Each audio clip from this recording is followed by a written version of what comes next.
사울이 암몬에게 승리를 거두면서 이스라엘은 흥분했죠. 바로 그러나 이런 자리에서 사무엘은 이스라엘이 왕을 구한 것이 얼마나 큰 범죄인지, 얼마나 큰 죄악인지를 공개적으로 선언했습니다. 사울로서는 등골이 서늘하다는 얘기죠. 그리고 하나님께서 그 사무엘의 말을 보증하듯 그렇게 마른 하늘에 갑자기 비가 내리고 벼락이 쳤습니다. 이스라엘 백성들은 다 범죄를 시인했어요. 우리가 모든 죄악을 범했을 뿐만 아니라 거기에다가 왕을 구하는 죄까지 더하였습니다. 그렇게 회개했지만 진심으로 회개한 사람이 얼마나 됐을까요? 또한 그 얘기를 들은 사울 왕은 얼마나 경각심을 가졌을까요? 나는 하나님께서 세우신 왕으로서 결국은 하나님께 순종하는 그런 왕이어야 한다는 그런 마음을 굳게 새겼더라면 우리가 오늘 읽은 이런 본문 같은 일은 없었겠죠. 그러나 그마저도 어쩌면 사무엘이 그토록 하나님의 마음을 담대히 전하는데도 불구하고 그의 귀에는 스쳐 지나가듯 했을 것이고, 그의 마음속은 이제 내가 어떻게 하면 왕권을 확고하게 확립해 나갈 것인가, 그 생각을 하고 들었던 것은 아닐까 싶어요. 그래서 그는 이 길갈에서 흩어지자 사람들을 이제 징집하기 시작을 했고, 그는 상비군을 만들게 됩니다. 오늘 그 상비군을 만든 결과 어떤 일이 벌어지는지를 기록하고 있어요. 13장 1절 2절 다시 읽습니다. 시작. 사울이 왕이 될 때 40세라. 그가 이스라엘을 다스린 지 2년에 이스라엘 사람 3,000명을 택하여 그 중에서 2,000명은 자기와 함께 믹마스와 베델 산에 있게 하고 1,000명은 요나단과 함께 베냐민 기브아에 있게 하고 남은 백성은 각기 장막으로 보내니라. 그가 3,000명을 상비군을 만들었다는 거예요. 2,000명은 직속 휘하 부대로 만들어서 믹마스와 베델 산에 두고 나머지 1,000명은 아들 요나단에게 맡겨서 그 아들이 기브아에 있게 합니다.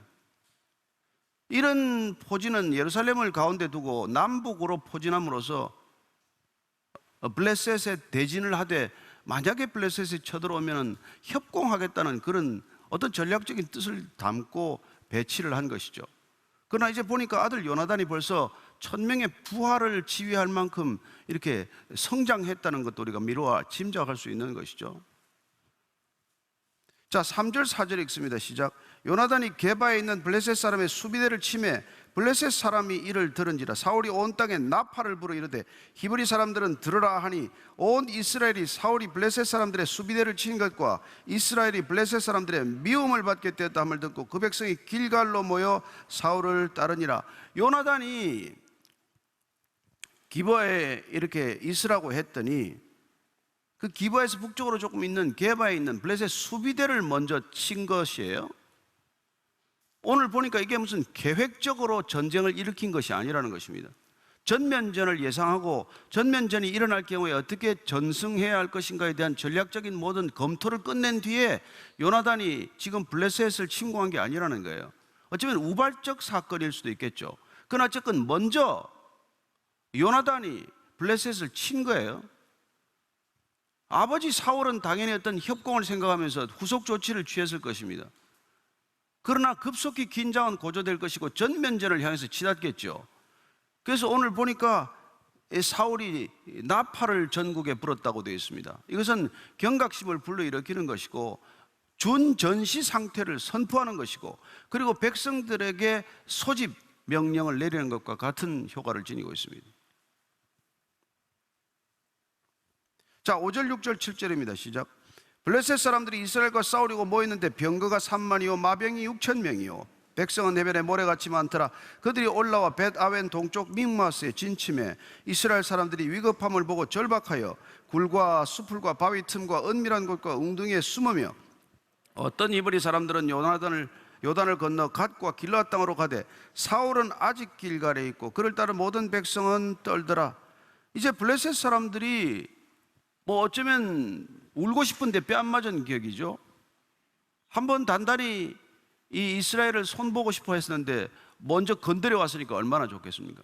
즉각 그들은 전 병력을 소집합니다. 근데 오늘 보니까 또 병거가 3만이요 마병이 6천이라고 되어 있어요. 여러분, 병거가 3만 대씩 있을 리가 없죠. 이것도 사실은 누구도 이걸 동의하기 어려운 부분이에요. 그래서 학자들은 이걸 뭐 1000 내지 3000으로 봅니다. 왜냐하면 병거란 오늘날 치면 전차예요. 한국의 전차 합쳐도 3000대 될까? 3만 대, 6만 대 이렇게 안 됩니다. 근데 어쨌건 그 말 두 필이 끄는 병거가 그렇게 많이 모여 있는 것이고, 마병이란 기마부대죠. 말 타고 적진을 뚫고 들어가서 관통함으로써 적진 전체를 신속히 교란시키는 그런 부대 아닙니까? 그러니까 마병이 6,000명 이해할 수 있고, 뭐 병거 한 1000대나 3000대 이해할 수 있고, 그 다음에 보병부대, 일반 백성이라고 지칭된 이 부대만 해도 헤아릴 수 없이 많다고 되어 있어요. 그러니까 당장 전면전으로 확전된 것이죠. 그런데 그 몰려온 블레셋 군대를 보는 이 소수의 이스라엘 병력들은 어떤 느낌이었을까요? 정말 하늘이 무너지는 것, 앞이 캄캄하지 않겠습니까? 그 두려워 떨었다라고 되어 있어요. 떨면 전쟁은 끝난 거죠, 사실은. 그러니까 이 전쟁이 얼마나 무모하게 시작이 되었는지를 알려주고 있는 것입니다. 8절부터 12절까지예요. 시작. 사울은 사무엘이 정한 기한대로 이레 동안을 기다렸으나 사무엘이 길갈로 오지 아니하며 백성이 사울에게서 흩어지는지라.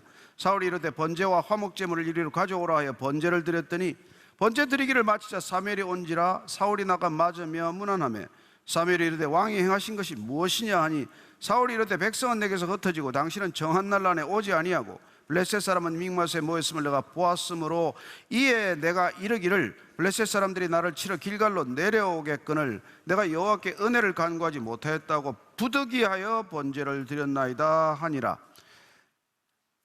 원래 사울은 사무엘로부터 이런 일이 있을 때 어떻게 하라는 얘기를 들은 바가 있어요. 그게 10장 8절 말씀입니다. 그 앞에 사무엘 10장 8절, 사울을 기름 부어 왕으로 세울 때 이런 일이 있을 때 어떻게 조치하라는 걸 대충 가이드라인을 준 거예요. 당시 전쟁이 일어나면 어떤 나라건 제사를 드렸습니다. 자기들이 믿고 있는 우상이건 또 이스라엘 백성들의 하나님이건 전쟁 전에는 반드시 제사를 드렸어요. 특별히 이스라엘은 이 전쟁은 거룩한 전쟁, 이방인들과의 전쟁은 성전이라고 우리가 부르지 않습니까? 따라서 당연히 전쟁이 하나님께 속한 성전이라면 하나님께 그 뜻을 물었어야 하고, 그리고 하나님께 승리를 확신하는 답을 얻기 위해서 제사를 마땅히 드렸어야 하는 것이죠. 제사 드리는 것 자체는 나무랄 일이 아니란 말입니다. 그러나 누가 이 제사를 주관할 것인가의 문제는 그건 절대로 왕권에 속한 것이 아니라는 것이죠. 그래서 10장 8절을 보면 이렇게 같이 읽으십시다. 시작. 너는 나보다 앞서 길갈로 내려가라. 내가 네게로 내려가서 번제와 화목제를 드리리니 내가 네게 가서 내가 행할 것을 가르칠 때까지 7일 동안 기다리라.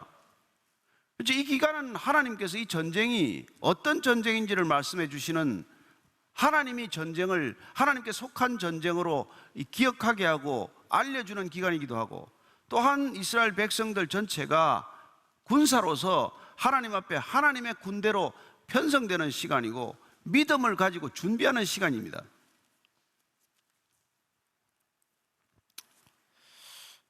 그런데 이 제사를, 번제를 기다리라고 했는데도 불구하고 이제 사울이 드리게 되죠.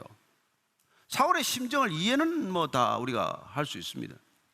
얼마나 혼비백산하고 있습니까? 그러니 뭐 이스라엘 백성들이 정작 상비군 3,000명에다가 이스라엘 백성들을 소집했지만 달려온 이스라엘 백성들이 그 블레셋 군대 앞에서 그냥 넋이 나가서 다 숨고 도망가기 시작하는 거예요. 그래서 뭐 굴이란 굴에다 숨어버리고 숲을 속에 숨어버리고, 아니 군대가 지금 와서 다 그냥 오합지졸처럼 사라지고 만 거예요. 그러니 그 심정이 오죽합니까? 일주일 약속한 기간은 빠적빠적 다가오는데 사람들은 자꾸 빠져나가고 어떻게 되겠어요? 일부는 아예 요단강을 건너가 버렸어요. 요단강 건너는 아시다시피 로벤 지파, 갓 지파, 므낫세 반 지파가 사는 곳인데 어쩌면 거기서 왔던 사람들은 돌아갔을 수도 있고, 아니면 요단 동편에 있는 사람들조차도 요단 요단 서편에 있는 사람들도 요단 동편으로 그냥 아예 피난을 가버린 거죠. 전쟁하러 온 군사들이 피난길에 올라버리는 이런 사태가 벌어지고 만 것입니다. 그래서 지금 뭐 사울로서는 부득이하게 이러다간 다 빠져나오고 아무도 안 남겠네. 적은 곧 내려온다는데, 따라서 두려움에 사로잡힌 사울의 결정이라는 것입니다. 두려움에 사로잡힌 사울은 번제를 나라도 드려야 되겠다, 그렇게 생각을 한 것이죠. 그래서 그는 번제를 자기가 직접 주관한 것입니다. 어쩌면 화목제는 아직 드리지 못한 그 순간에 사무엘이 온 것이죠. 사무엘은 당연히 질책하듯 질문하는 것입니다. 이게 도대체 뭐 하는 짓입니까? 아니 어쩌자고 지금 이런 일을 지금 본인이 직접 하고 있는 겁니까? 사무엘이 시기했다고 생각하세요? 아니 하나님께서 이 일은 구획을 지어준 일이에요. 왕에게 비록 이스라엘 백성들이 왕을 요구해서 왕을 세워주지만 왕에게 왕권 가운데 제사장의 권한이 포함되지 않았다는 것입니다. 그러니까 당연히 제사장이 와서 번제와 화목제를 드려서 하나님의 뜻을 구하고 뜻을 묻는 절차가 반드시 있어야 하는데, 그는 멋대로 번제를 드린 것이죠. 그가 생각한 번제의 개념은 뭡니까? 번제를 드리면 승리가 보장되거나 승리를 얻을 수 있을 것이라는 잘못된 기대와 착각이죠. 번제는 하나님께 순종을 결단하는 것이지 승리를 보장받는 것이 아니라는 것입니다. 이게 여러분 그전에 이스라엘 백성들이 법궤를 가지고 나갔다가 뺏긴 것과 마찬가지예요. 따라서 이 번제는 절대로 사울이 주관할 수 없는 예배라는 것입니다. 그 속에는, 머릿속에는 뭐가 있어요? 누가 드리면 어때? 드리기만 하면 됐지. 누가 태워드리면 어때? 제물만 드리면 됐지. 하나님이 그 제물 받기만 하면 승리는 보증되는 것이지, 이런 생각들이죠. 근데 이런 생각에 이르게 된 이유가 뭡니까? 두려웠던 탓이에요. 불안했던 탓입니다. 그래서 그런 순종이 뭔지를 잊어버린 거예요. 이스라엘의 왕은 하나님께 가장 먼저 해야 할 덕목이 순종이라는 것을 놓쳐버린 거예요. 저와 여러분들도 마찬가지입니다. 하나님께 순종하기 위해서 이 길을 간다는 생각을 우리가 뼛속 깊이 하지 않으면 우리는 우리의 성공과 행복을 위해서 이 길을 간다고 생각하겠죠. 그래서 하나님을 우리가 우상처럼 섬기거나 교회를 우상처럼 만들어버리거나 십자가조차도 우상, 무슨 뭐 드라빔처럼 만들어버리거나 그러지 않습니까? 그러나 이 땅에 오신 예수님조차도 그분은 하나님께 순종하기 위해서 이 길을 간 거예요. 그분은 말씀 한마디 한마디를 전하는 것도 순종의 결과였습니다. 따라서 하나님의 명령, 하나님의 말씀, 하나님의 법도에 순종하는 것이야말로 어떤 것보다도 중요하다는 것을 말씀하고 있는 것이죠. 그런데 지금 그는 순종의 개념 자체가 사라져버린 것이죠. 따라서 오늘 사울의 문제는 무엇입니까? 교만해진 줄도 모르고 교만해진 것이죠. 하나님의 은혜를 구하기 위해서 하나님의 자리에 올라간 거예요. 어쩌면 하나님의 은혜를 받고 나서 하나님의 자리를 침범한 거예요. 이게 뭐 그렇게 죽을 죄입니까? 뭐 제사 한번 드린 게 뭐 대단합니까? 어쩌면 우리는 그렇게 생각하는 사람이 있을 거예요. 성경을 읽을 때. 그런 사람이 저지르는 죄, 사람이 짓는 숱한 죄와 하나님 앞에 범죄하는 것을 같이 동일선상에 놓고 있는데 다른 착각이에요. 우리끼리 죄 짓는 건 여러분 사기치고 무슨 뭐 못될 짓 다 하고 하는 거, 이런 것들은 차원이 다릅니다. 우리가 하나님 앞에 죄 짓는 것과는. 그래서 우리는 사람들 앞에서 별로 많이 죄도 안 짓는데 어떻게 하나님 이렇게 다루십니까 하고 항변하는 사람이 많아요. 어떻게 하나님 나한테 이럴 수 있습니까? 사람들한테 착하게 살고 사람들한테 내가 뭐 욕 하나도 먹고 사는데 왜 하나님 나를 이렇게 대접합니까? 여러분, 하나님의 자리에 오르는 것, 하나님 흉내를 내는 것, 하나님의 자리를 탐내는 것, 이건 여러분 용서받을 수 없는 죄란 말이에요. 이 성령을 회방하는 죄요, 어떤 죄보다도 이거는 하나님이 싫어하는 죄란 말이에요.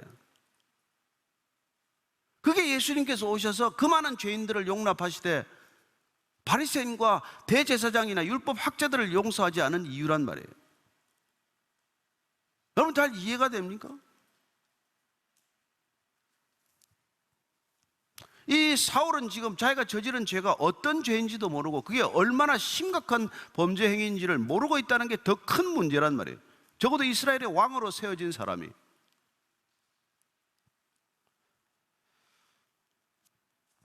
그 결과가 13절부터 15절이에요. 시작.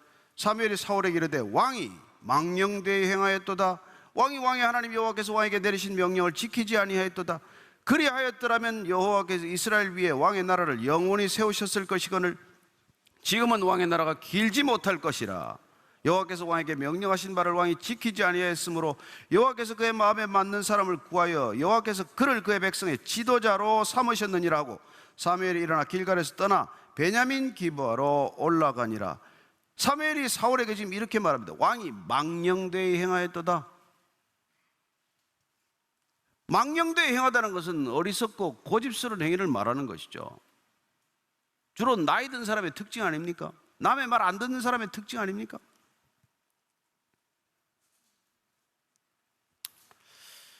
그는 결국 이 행위 때문에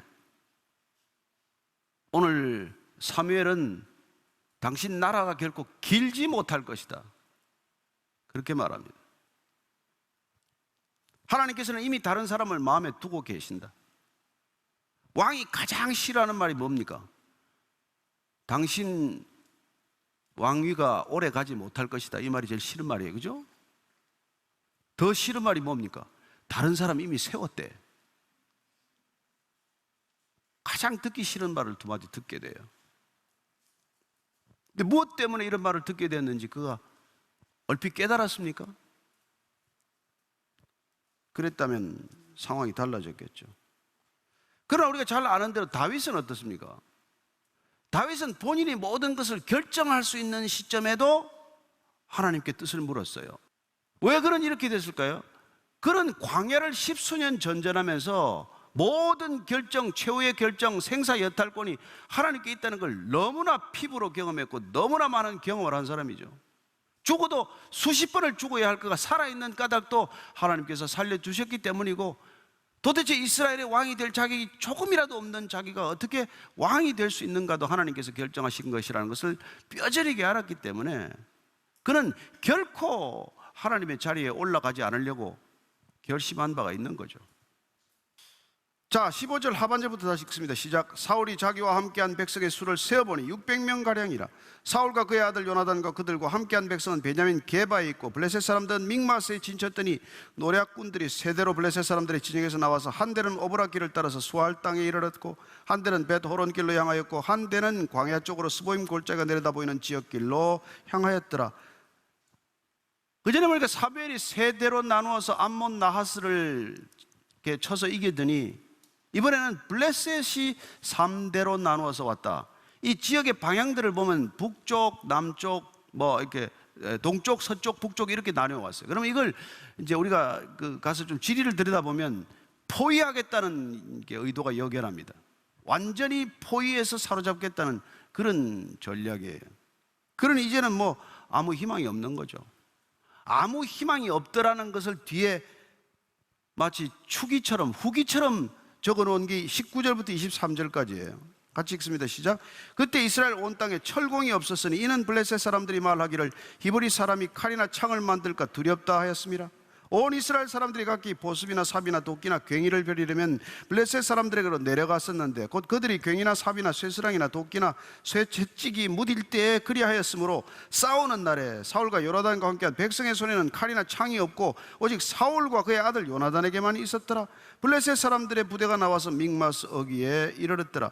이건 마치 이게 추기처럼 붙여놓았는데 왜 붙여놨겠어요? 지금 사람은 다 떠나고 600명 가량 남았어요. 그게 무슨 전쟁이 됩니까? 그들이 들고 있는 무기를 보라. 얼마나 한심한가. 마치 농민공들, 농민부대처럼 만들어놨는데 칼을 가진 사람은 사울 왕과 아들 요나단 둘밖에 없고 나머지는 전부 농기구를 들고 전쟁이랍시고 치르겠다는데 이게 무슨 전쟁이 되겠니? 그 얘기를 우리에게 그림으로 보여주고 있는 것이죠. 따라서 어떤 경우에나 하나님이 아니면은 함께 할 수 없는, 치를 수 없는 전쟁 가운데로 내몰린 것입니다. 그럼 요나단이 문득 이런 일을 저질렀을까요? 하나님은 그 배후에 보이지 않는 손으로 역사하신 흔적은 없을까요?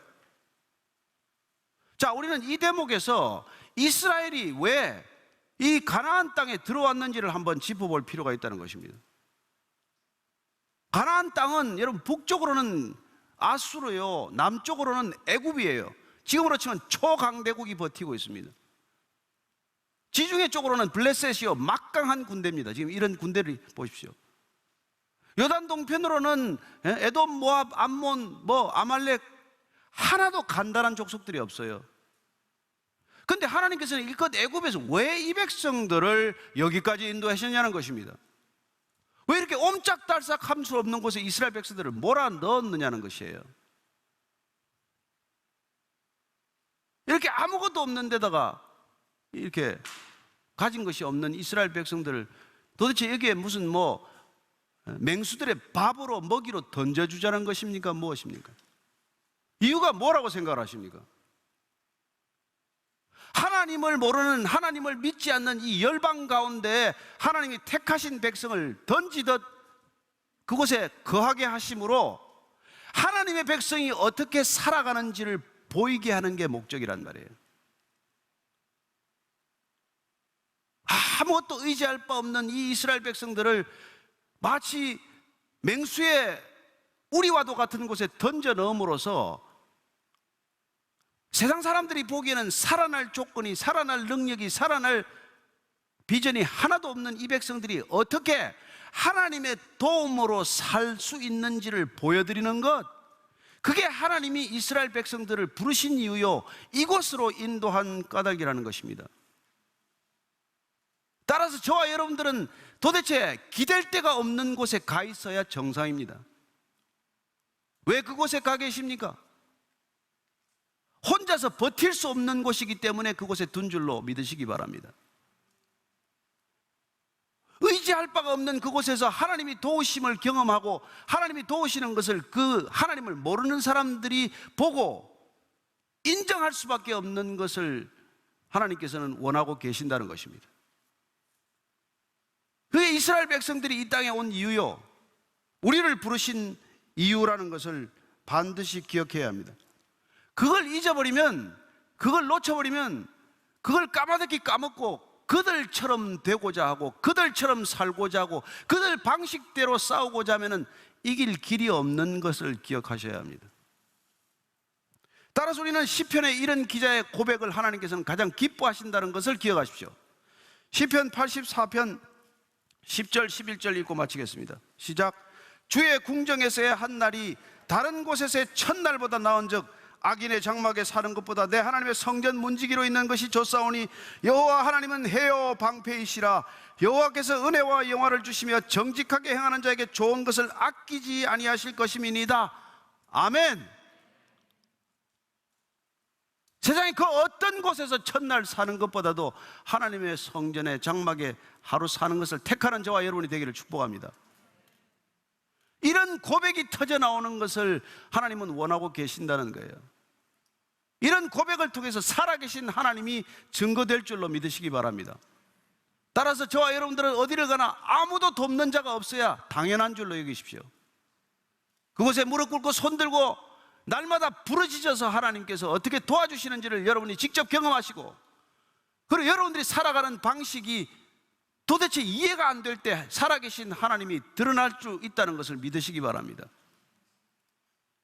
그게 그때나 지금이나 하나님이 하나님의 백성을 통해서 일하는 방식이라는 것을 잊지 마시기 바랍니다.